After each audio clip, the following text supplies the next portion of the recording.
ভাল চাহ দিয়ক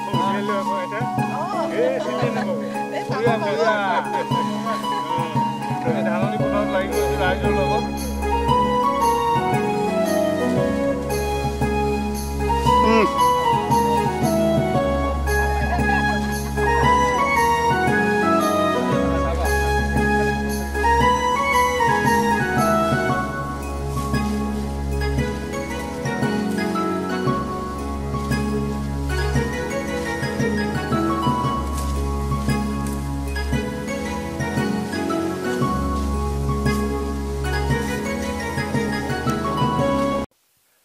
ধন্যবাদ বন্ধুসকল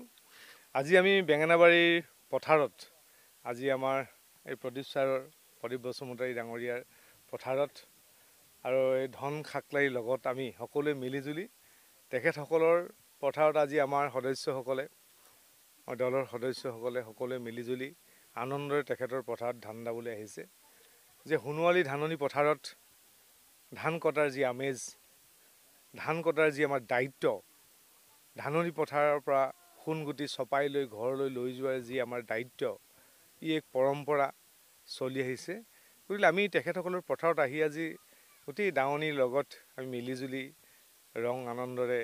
আমি ধাননি পথাৰত ধান দাইছোঁ আৰু আশা কৰিছোঁ যে আমাৰ নতুন প্ৰজন্মই যাতে এই ধাননি পথাৰ খেতি বাতি যে আমি ধান খেতি বিশেষকৈ অসমৰ আমাৰ মানুহে থলুৱা খিলঞ্জীয়া মানুহে আমি ধাননি পথাৰৰ লগতে জড়িত খেতি বাতিৰ লগতে জড়িত বাম খেতিয়ে কওক ধান খেতিয়ে কওক সকলোৰ লগত আমি জড়িত আৰু আজিকালি নতুন প্ৰজন্মই এই খেতিৰ লগত জড়িত হ'বলৈ লাহে লাহে দেখিছোঁ আমি এটা মানে জটি পৰিছে ক'ৰবাত হয়তো কেৰুণ লাগিছে যে পথাৰলৈ যোৱাৰ যিটো অভ্যাস খেতি কৰাৰ যিটো অভ্যাস এই অভ্যাসবিলাক লাহে অলপ কমি গৈছে সেয়েহে আমি আশা কৰিছোঁ যে নতুন প্ৰজন্মই ধান খেতিৰ লগত যিমান কাম থাকিলেও যেনেকুৱাই ব্যস্ততা নহ'লেও এই খেতি পথাৰৰ যিটো আমাৰ পৰম্পৰা এই পৰম্পৰাটো যাতে আমি ৰক্ষা হয় তাৰ প্ৰতি আজি আমি নতুন প্ৰজন্মক লগত লৈ ইয়ালৈ আহিছোঁ আৰু পথাৰত কাম কৰা এটা সুকীয়া এটা আমেজ আছে এইটো কথা খেতি কৰা মানুহে গম পায় যে শাওণৰ পথাৰত আমি ৰোৱা আৰু আপোনাৰ এই আঘোণৰ পথাৰত ধান চপোৱা এইটো যি আমেজ যিটো ব্যস্ততা বহুত কষ্টকৰো হয় গতিকে তথাপিতো কষ্টৰ মাজেদি জীৱন কেনেকৈ সংগ্ৰাম কৰিব লাগে এই কথাটো গাঁৱৰ জনজীৱনত আমি পাওঁ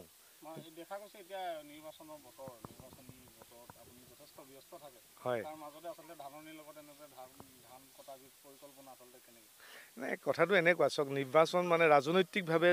যিয়েই নহওক কিয় ৰাজনৈতিক কথাবিলাক বেলেগ ধৰণে থাকে আৰু আমি আমাৰ জনজীৱনৰ সমাজ ব্যৱস্থাত আমি যিবিলাক ঘৰুৱাভাৱে কামবিলাক কৰি থাকোঁ এইবিলাকো আমি পাহৰি যাব নালাগিব গতিকে আমি এই ৰাজনীতিৰ মাজত নাথাকি এদিন বা দুদিন আমি ঘৰততো সময় দিব লাগিব ঘৰৰ কাম চলাব লাগিব আমি ভঁৰালত গৈ ধান ভৰাব লাগিব আমি নহ'লে আমি খেতিয়কসকলে কেনেকৈ সংগ্ৰাম কৰিম গতিকে এই কথাবিলাক যাতে আমি প্ৰচাৰ হয় আৰু আমি যে ধান খেতিৰ প্ৰতি আমাৰ সঁচাকৈ বাপতি সাহোন এয়া আমাৰ পথাৰত সোণগুটি চপোৱাৰ যি কথা এইবিলাক বাপতি সাহোন গতিকে আমি আজি এই প্ৰদীপ ছাৰৰ ঘৰৰ পথাৰত আহি আমি ভাল পাইছোঁ, ভাল লাগিছে। তেখেতেও আমাক তামোল চালিৰ পৰা আদি কৰি চাহ জলপানৰ ইয়াত ব্যৱস্থা কৰিছে। আমি সকলোৱে মিলিজুলি এসাঁজ খাবও ইয়াত আৰু সোণগুটি চপাই ঘৰলৈ লৈ যাব, এয়ে আমাৰ আনন্দ।